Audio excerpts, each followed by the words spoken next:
Michael in Maryland. So what do you want to talk about, Michael? I wanted to talk about your Catholophobia. I also wanted to say that this is the same Michael that called last week with gutless ignition or whatever the heck his name is, which I talked about how evolution, particularly survival of the fittest, justified George Floyd's murder. But I don't want to talk about that because I see the panel is full of, well, let's just say non-minorities. And I know when we talk about racism, it makes people uncomfortable.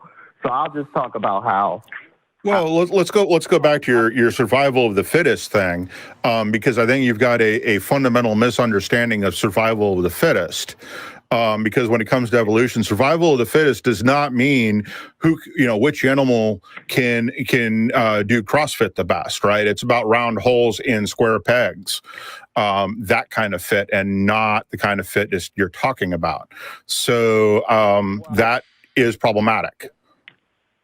Well, I'm going to say some more problematic stuff because I know who made the term survival of the fittest.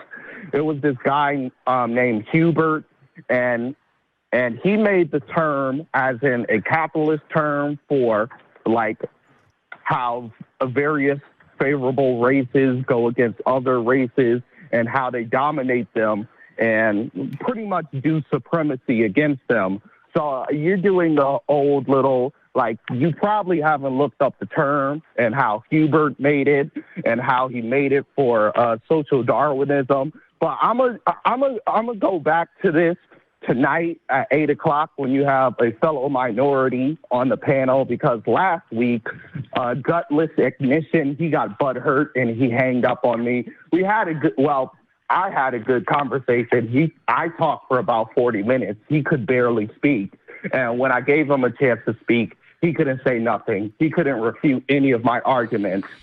And his family. Yeah. So get to what you want to talk about. What's the point of your call, Michael? Yeah, get to the point. What did you call for? What do you want to talk about? So I wanted to talk about Catholophobia and how you all always beat up on Catholics you all always beat up on Catholics and stuff like that when it's so, yeah. I'm good.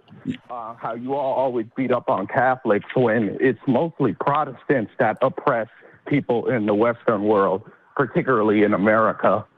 Well, we beat on Catholics for very specific things. So it's not just general beating up on Catholics, right? Most of the time, at least when I do it, and I don't know about other people, but when I beat up on Catholics, it's on one particular topic. And that's usually because they are the largest pederast protection racket in the world right now. They certainly have the most money. And I will also beat up on Catholics, not just for that very specific thing, but I'll also beat up on Catholicism for the fact that they could single-handedly end world hunger just by selling off their property and their artwork, and don't. So when you say atheists beat up on Catholicism, that's usually what I hear among atheists. And I don't consider that Catholophobia. That is two very specific criticisms of the Catholic Church.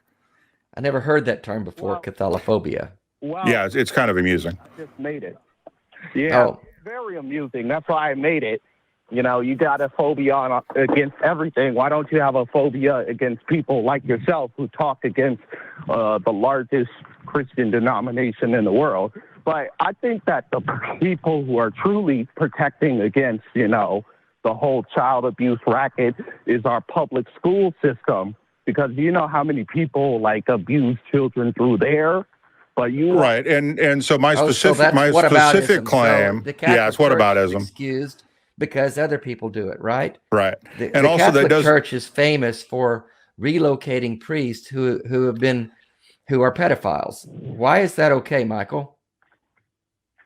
Oh, it's not. But that's okay. Right. But we're not supposed to beat up on them. We're not supposed to speak out against that. That's Catholophobia if we speak out against that. You can speak up. I mean, it's like somebody saying you're not supposed to speak out against gay people assaulting people in jail. But when you let's also speak to my specific claim against Catholicism, which is they are the largest pedophile protection racket in the world. I didn't say they had the most pedophiles. I said they're the largest pedophile protection racket. That's very, very specific, because what Dave just mentioned is that not only do they move priests around, but they'll move priests out of a country and then put them right back in the same position they were in, dealing with children. Well, they're not protecting them that good because you all keep on, of course, exposing them. So they're not doing it that well. Oh, no. Why is that about? You started this call by calling us Catholiphobes, whatever the hell that is. And then you keep on this racket about us speaking out against the Catholics. What is your problem with that, Michael? Well, I think it's disgusting when you generalize any group and talk about We don't. problems. Like I don't. I mean, I don't. I'm just saying the Catholic Church as a whole continues to protect their pedophiles. That's a fact, Michael. It's a handful of people. You think billions of Catholics are protecting like this handful of abusers? It's not a whole. It's just a handful of people that. Oh, so it's not bad then if just a few people are doing it. It's not a big deal. It's just a few people. Especially when the few people doing it are the leadership of the Catholic Church, right. The bishops and the cardinals, right? So Pope Francis was finding people that were abusers and hiding them. Come on. I never. Whoa! Michael, there's a non sequitur. Why are you defending the Catholic Church, Michael? That's a complete non sequitur. I never said anything about the Pope. I said specifically bishops and cardinals. The leadership is doing this. Bishops have moved priests out of their diocese and into other dioceses, not just local dioceses, but across the country and sometimes out of countries to avoid prosecution.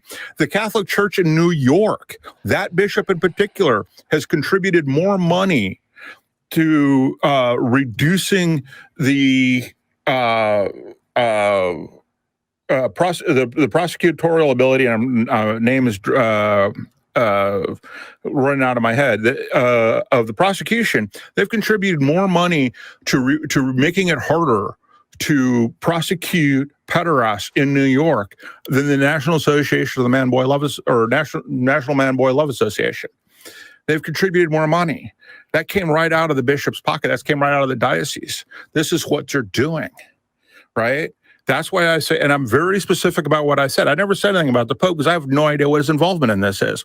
I do know that bishops and cardinals are heavily involved in hiding priests from prosecution.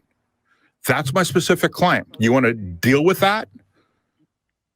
Okay, so these nameless bishops and cardinals, the people you probably studied for years who you cannot name them, some random guy in New York that's kind of like changing laws. I mean, people do. No, he's not. No.